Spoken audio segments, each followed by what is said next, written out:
Right, now that we're fully into ZBrush and we've got the quads that we wanted and everything, let's do some adjustments here now to the meshes, just to try and get a little bit more of a closer representation to what we had going on here. Okay, so for example, the part that's off the most is the collar for the vest. That's something we're going to have to fix rather pronto-ish.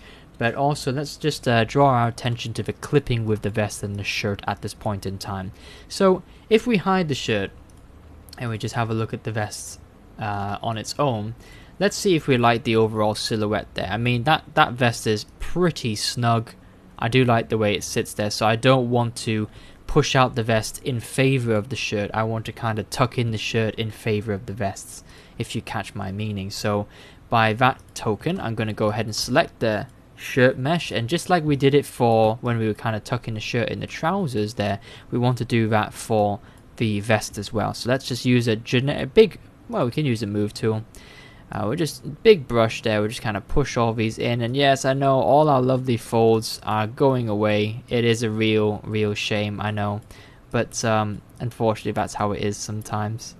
Okay, so all that time we spent getting the shirt ready with all those folds, it's gone. Now the reason why I showed you the shirt part there is because in case you know, or myself felt that, hey, you know, I don't like the vest anymore, I want the shirt instead of the vest, then I had the shirt ready to go. But of course I'm now going to favor the vest over the shirt as I've just described there, so I'm gonna have to kind of tell the shirt to take a back seat, unfortunately. But she can kind of creep through there just a little bit there, and a little bit over here as well, kind of creep back out there a little bit, but not too much.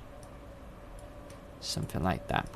Okay, so that's essentially prioritizing the vest over the shirt. So the shirt mainly is going to have the biggest impact on the sleeves. Okay, so that's why the sleeves were the most important part when we were kind of making those patterns in Marvelous Designer. Let's come over to the ruffled collar here now, and we're just going to use the move tool to adjust this slightly. And I want to make this kind of band pretty thick to kind of encompass the shirt's kind of collar. I pretty much want to hide that there. Okay, now if we look at our design here, the ruffles are on the outside of the vest, which could work. Okay, so let's go ahead and we'll do that. I don't think it's right to put the ruffles on the inside of the vest. You won't see much benefit from that, so let's bring the ruffles outside on top of the vest. Okay, and of course you can elect to push the vest closer to the character model in favor of the ruffles as well, but for the most part here I'm just going to bring the ruffles out on top. Okay, quite a bit. Just using a very big move tool here to achieve this. Nothing fancy, no weird ZBrush sorcery. This is all pretty standard technique. Okay, something like that. Now let's go ahead and tackle the vest. So the vest part here is probably the most disappointing part for Marvelous Designer, because we didn't quite have that stiff collar. But of course we've got low polys now, so we can change that.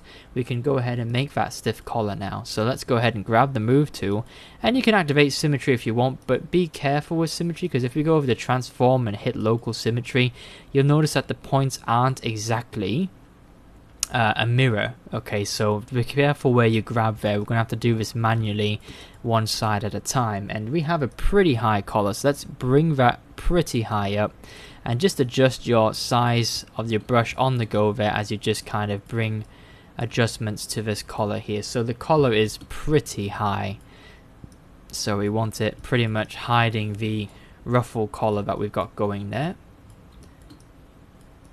And now the concept art doesn't tackle what the back looks like, so that's completely up to interpretation. Okay. And this is what I said to you before about the analogy, at least to how I feel about ZBrush. If ZBrush is your full golf swing, or the full yardage you can hit, and you obviously you want to play with the maximum yardage you can hit for the best score for a round of golf, Marvelous Designer and doing some of these tweaks in Marvelous Designer does feel like you're working at a handicap sometimes, just because the software is not geared for it. The software is geared for clothing based simulation, folds, drapes and stuff like this. It's not meant to create ultra specific garments. Swap over to our move topological tool. so we don't grab the collar on the outside there. Okay, so you know, you can't really fault Marvel's Designer for it, but we do have to kind of determine when it is better to start moving away from Marvel's Designer and move more into something like ZBrush, just so we can have that kind of freedom back into our workflow. Okay. Alright, so all I want to do there is just kind of bring this, open up this collar a bit more, tuck it in there so it's a bit straighter, something like that. Okay, you can use the smooth brush, of course, don't forget. I'm just going to change the shape of this collar here. I don't want it to be too wide on her shoulder here, so I'm just going to use the Move Topological brush and kind of push that in. And again, this is stuff that we'd have to change the piece in Marvel's Designer, and then we'd have issues with the back. It would kind of might spring back up again and not hang all the way down. It is just better sometimes to come in with the Move Topological brush or any of the other brushes in ZBrush and just kind of do this process manually. And there we go, we've got that lovely kind of high collar that we've always been after ever since we kind of drew the design up, essentially. Okay, right, of course it's a bit poofy woofy, but we can fix that with a trim dynamic tool and pinch tool a little bit later on. Let's go back to the ruffles here. We can now spread the ruffles out a little bit more, give them a bit more breathing space. Okay, let's push the vest down a little bit. That little part there is kind of getting in on the ruffles a bit, so let's move them a bit out the way. Make sure they know their place, like so. Okay, and the ruffles again, just a little bit kind of hidden. Ah, perfect. Okay, and we'll move that, just playing it around a little bit, see what looks nice. And of course we can manipulate the way the ruffles actually sit now, very directly in ZBrush. Okay, and the last little part I want to do is I just want to, and this is just a personal preference, and I mentioned this when I was doing the concept art as well, I just like to kind of bunch up the make the shoulders of a shirt have a straight kind of edge to them. Okay, just because I feel that's a bit more, I don't know, a bit more, I feel like a well manufactured or a aristocratic shirt usually has sharp shoulder edges kind of built into them rather than round ones, you know. Round shoulder edges kind of, I don't know, they just feel like the cheaper garments have that, whereas the more expensive garments actually have that purposely designed somewhat. And of course you can use the pinch tool a little bit, reduce that intensity, and you, reduce that intensity quite a bit, and just go ahead and pinch it all around there. Okay, there we go, that looks a lot better already. Okay, that's the effect I was trying to do in Marvel's Designer, but as you can see in ZBrush it's simply so much easier and a lot less hassle sometimes. Okay, now we want to change a little bit some of the forms of her body. I'm not happy with the way this vest sits, and what I'm going to do is I'm just going to take the shirt off for a second and just look at the vest, because the vest is the overall garment we're going to see on the top, right? So let's just we could actually turn local symmetry on for this because it's roughly the same. I'm just going to kind of bring this in a bit more, changing the overall shape of the vest, because it does make it look a little bit big. I'm not so happy with the way the breasts are so kind of there. I don't know, I think I might even move the breasts up a little bit, something like that. I might push that in a little bit more. Okay, because it looks a little bit wide, do you know what I mean? I want to kind of tuck it in a little bit, and you can see there's actually quite a bit of room to give that the shirt wasn't really playing ball with, so there is some of that room still left. Oh, we've got a little notch there, we can fix that later. Okay, and another thing I might do is I might just come in with my Move Topological tool and just take symmetry off by pressing X and just increase, well actually let's go to this and we'll go to polygroups. Can we group by group front? There we go. Grouping front basically allows you to select just what's facing you. There we go. So if I do that, I can now just select that. Okay, without actually affecting anything else. Let me just mask that up there. And I'll clean it up down here. A little bit more. There we go. And now with that masked up, I can actually bring that over a bit more.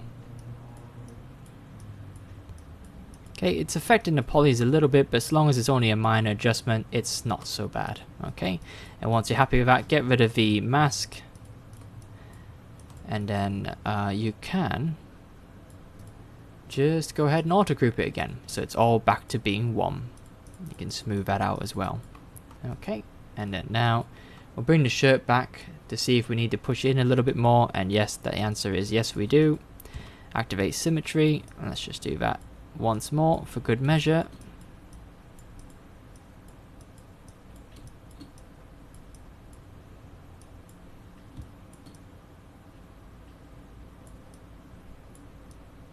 Okay, so the body's not completely symmetrical, so we'll have to turn it off at times. Just to kind of push in some key areas. And a bit more there, a bit there. Let's go to the body. The body is affecting it over here, so it just kind of got abreast here a little bit. Get in there, you. You get in there. There you go. Okay. Right, so we'll be making more tweaks as we go along. I mean, I'll be constantly tweaking this. You should be doing this as well. Go ahead and tweak it until it looks, you know, correct for you. You can see here we've got this issue up here. I don't like the look of that so much, but I can bring it back out and fix it. You know, this is stuff that again we couldn't. It was quite difficult to manipulate and get right in Marvelous Designer, but we have a direct input now to go ahead and make these changes in ZBrush here. This is why I say I was almost, not, I wouldn't say rushing, but I was eager to get over to ZBrush just for this direct control, because Marvelous Designer often feels like it's a negotiation. You know, it's a negotiation between your vision for the garment and what it'll allow itself to do with the diverse tools that it's got, but also strangely limited tools that it has sometimes, at least to my experience. I'm sure there are more advanced users of Marvelous Designer out there that can obviously fix a lot of the issues that we encountered, but that's definitely not me. Okay, just getting that shape a bit more to what I wanted. And like I said, this is something I will probably keep just playing around with until I'm fully satisfied. But I will say that as you're making these quite big changes, you want to keep it on the lowest subdivision. You don't want to, you know, be doing this on a high subdivision. You want to keep it nice and low so that you don't get these weird kind of pulls and creases as you pull them. Okay, there we go, guys. I haven't even used the stylus yet. I've just been using my mouse to make some general tweaks and fit all the clothing together, and that's what she looks like so far. I'm feeling quite optimistic. I think she'll look pretty good in the end, and the result from Marvelous Designer, whilst not perfect, is acceptable. We can now go ahead and start restoring those folds.